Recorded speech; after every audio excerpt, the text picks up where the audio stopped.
ఒక్కసారి కొమ్మూరి గోల్డ్ కి కాల్ చేయండి. తాకట్లో ఉన్న మీ బంగారాన్ని విడిపించి మార్కెట్ ప్రైస్ కి వాళ్ళు కొనుక్కుని మిగతా డబ్బులు మీకు ఇచ్చేస్తారు. దేశవ్యాప్తంగా తీవ్ర కలకలం రేపిన Agra railway station trolley bag హత్య కేసులో ఒళ్ళు గగ్గర్పూడ్చే నిజాలు వెలువెచ్చాయి. చెన్నై సమీపంలోని ఒక మహిళను అత్యంత కిరాతకంగా చంపి శరీర భాగాలను బిర్యానీ పాత్రలో దాచిన అమానుష ఘటన వెలుగు చూసింది. ఆగస్టు 5న ఆగ్రా రైల్వే స్టేషన్లో తమిళనాడు ఎక్స్ప్రెస్ రైల్లో రెడ్ కలర్ ట్రాలీ బ్యాగ్లో తల లేని కుళ్ళిపోయిన మహిళ మొండం లభ్యమైంది.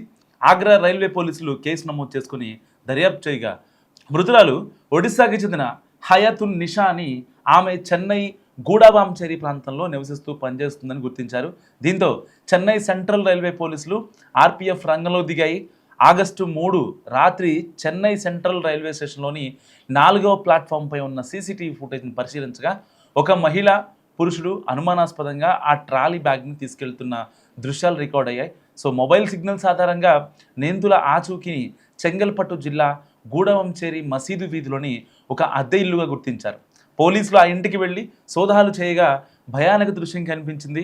వంటింట్లో ఉన్న ఒక పెద్ద బిర్యానీ పాత్రలో ముక్కలుగా నరికిన మహిళ శరీర భాగాలు లభ్యమయ్యాయి. దుర్వాసన రాకుండా ఉండేందుకు నిందితులు శరీర భాగాలను ఆ పాత్రలో దాచినట్టు గుర్తించారు. మృతురాలు హయాతున్ నిషా అసోంకు చెందిన మణిక్ ఉదిన్ లస్కర్ అండ్ ఒడిశాకు చెందిన భగవతితో కలిసి ఈ ఇంట్లో నివసిస్తోంది. వారి మధ్య వచ్చిన వివాదాల కారణంగానే ఈ ఘాతుకానికి పాల్పడినట్టు తేలింది.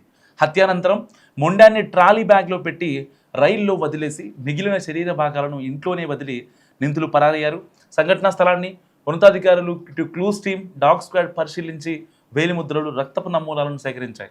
పరారీలో ఉన్న మణిక్ ఉదిన్ లస్కర్, భగవతి మాజీల కోసం ప్రత్యేక బృందాలు ఇటు అసోం, ఒడిశా రాష్ట్రాలు బయలుదేరాయి.